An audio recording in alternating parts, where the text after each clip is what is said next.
तो साथियों नमस्कार। हमारे साथ हैं आज बार संघ के सेक्रेटरी संदीप कुमार शर्मा। और सोनम वांगचुक जो है वो एक महान वैज्ञानिक थे जिन्होंने जो है कि इतने आविष्कार किए, फौजियों के लिए आविष्कार किए। और आज 20 दिन के बाद सरकार ने उन्हें जबरन उठा लिया है धरने से। तो हमारे साथ में अमित कुमार शर्मा डाबड़ी से हैं वकील साहब, और संदीप शर्मा बार संघ के सेक्रेटरी हैं। संदीप जी, सरकार ने जबरन उठा लिया है सोनम वांगचुक को, क्या लगता है आपको? इसके बाद में क्या प्रतिक्रिया होगी देश की, और क्या सरकार ने ये सही किया या फिर उनका तरीका गलत था? देखिए दीपक जी, पिछले 20 दिनों से जंतर मंतर पर सोनम वांगचुक की हड़ताल चल रही थी, अनशन हड़ताल। जी जी। और अनशन पर वो बैठे थे, धीरे धीरे उनकी तबीयत खराब भी हो रही थी।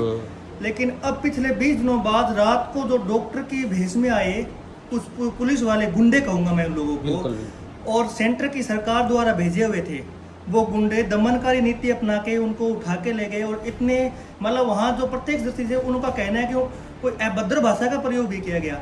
बताइए, इस तरह हटाएंगे क्या? लोकतंत्र में कैसे ये जायज चीजें होती है क्या? लोकतंत्र में कैसे, मतलब कैसे ये सरकार कितनी अप्रतिष्ठा सरकार हो गई है, कितनी मतलब घिनौना काम करने लग गई है एक सोनम वांगचुक जैसे इंसान को। आपको लगता है कि ये दमनकारी नीति अपनाई है सरकार ने और इसके बाद आक्रोश और भड़केगा देश के अंदर? बिल्कुल भड़केगा।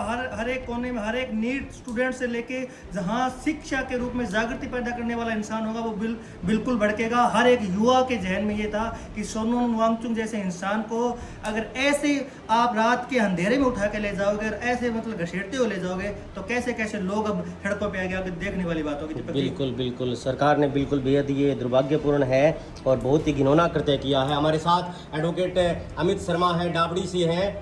तो क्या लगता है अमित जी, बहुत गलत किया सरकार ने?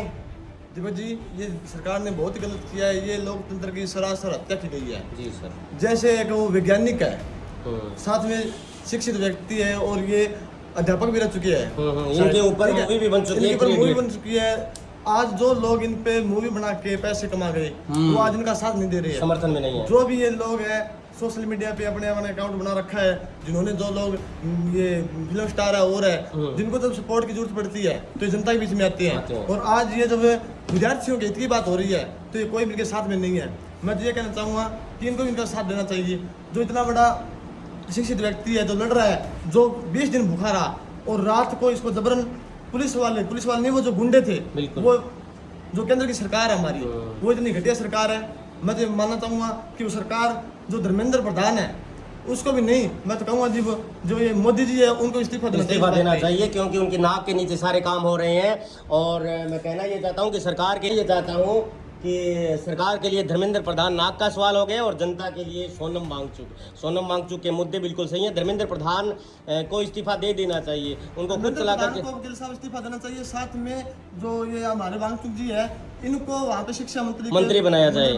बिल्कुल, जिस आदमी ने शिक्षा के क्षेत्र में इतने बेहतरीन काम किए हैं, जिन्होंने हमारी आर्मी के लिए, जिन्होंने हमारी सेना के लिए इतने अच्छे जो वैज्ञानिक तरीके से जिन्होंने प्रोडक्ट बोल सकते हैं, टेंट बनाए हैं जो सर्दी के अंदर वो गर्मी महसूस करवाते हैं, ऐसे बनाए हैं। हाँ बिल्कुल, जो वहाँ पर ठंड ज्यादा पड़ती है तो उनके प्रोटेक्शन के लिए उन्होंने आविष्कार किए और ऐसे टेंट बनाए जिनमें से ज्यादा सर्दी होने के बावजूद भी ठंड नहीं लगेगी। ये सारी बातें विद्यार्थियों को दबाने के लिए की जा रही है। सरकार की नीतियों से ये सोचते हैं कि ये आंदोलन कम हो जाएगा, ये आंदोलन और उग्र होगा। जितने ये लोगों को वहाँ से भगाने की कोशिश करेंगे लोग उतने और जुड़ेंगे। आने वाले समय में अगली बार चुनाव में ये सरकारों को पता चल जाएगा कि विद्यार्थियों के साथ ऐसी घटना करने के कारण जो ये नीट पेपर था इसको इन्होंने रद्द करवा दिया। कभी यहाँ पे नीट का पेपर लीक हो जाता है, कोई भी परीक्षा है वो पूर्ण रूप से ये केंद्र की सरकार नहीं करवाती है। इसके लिए सरकार को सोचना चाहिए और ये वांगचुक को इन्होंने माफ़ी मांगनी चाहिए वांगचुक से कि इन्होंने बहुत ही गलत किया इनके साथ में। सही है। इनका एक स्कूल भी बनाया था इन्होंने, जिसका स्कूल का नाम सेकमोल था और जिसमें स्टूडेंट जो पढ़ते थे वो फेलियर स्टूडेंट थे, यानी कि हायर जो मार्क्स लेकर के आता है उनके एडमिशन नहीं लेते थे उनके स्कूल में। जो फेलियर स्टूडेंट थे उनको स्किल सिखाई जाती थी, हाथ द्वारा काम करने की कला जो है वो उनको सिखाई जाए ताकि वो अपना जीवन बेहतर तरीके से बिता सकें। और सरकार ने बहुत ही ये जो है वो कायरतापूर्ण कदम उठाया है। वकील साहब ने सही कहा कि वो लोग पुलिस के ड्रेस में नहीं आए थे, वो लोग गुंडों के भेष में और वाइट ड्रेस में यानी कि डॉक्टर की ड्रेस में आए थे।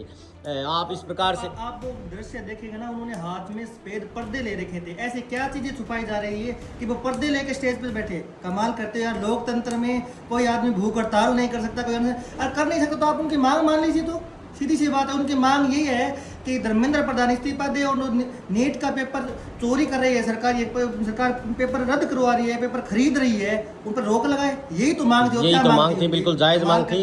ये वही लोग हैं जो 800 किसानों की शहादत पे ये बोले थे ये तो आतंकवादी है। ये वही लोग हैं। फिर भी झुकना पड़ा था इन लोगों को, इन लोगों को झुकना पड़ा। इनका आका कैमरे पे आके बाकायदा 2 आंसू बहा के ये कहा था कि मैं ये बिल वापस लेता हूँ। यही काम इसमें करवाएंगे। धन्यवाद Deepak ji. Thank you. Okay sir.